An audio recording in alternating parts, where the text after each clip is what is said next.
Revenons à la situation que nous avons prise en photo tout à l'heure. En observant ce système monétaire, les économistes d'aujourd'hui ont subi une régression intellectuelle. Tout d'abord, je ne suis pas le seul à le penser. Maurice Allais, prix Nobel d'économie, a écrit dans son livre « L'impôt sur le capital et la réforme monétaire » un chapitre entier s'intitulant « La régression de la pensée dans le domaine de l'analyse monétaire ». Richard Warner, le même économiste qui a introduit le terme quantitative easing, a écrit dans son livre « Princess of the Yen » au chapitre 4 « It may surprise many readers, but it is probably fair to say that many economists do not know what money is ».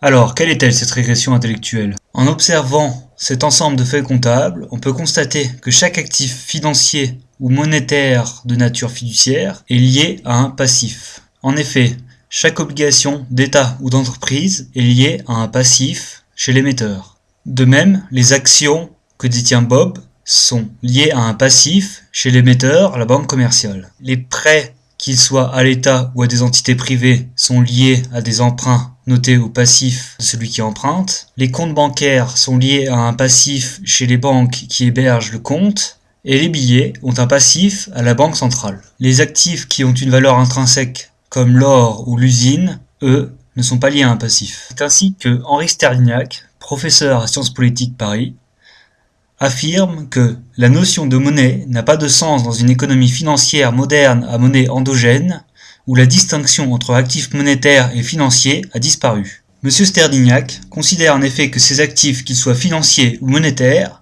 sont tous d'une même famille, mais ayant chacun des caractéristiques différentes. Ces caractéristiques peuvent notamment être la liquidité, la rémunération, la valeur, l'échéance et le risque. Et c'est en lisant tout l'article que l'on réalise que M. Sterdyniak ne considère à aucun moment la possibilité que la monnaie fiduciaire puisse être émise autrement que les actifs financiers.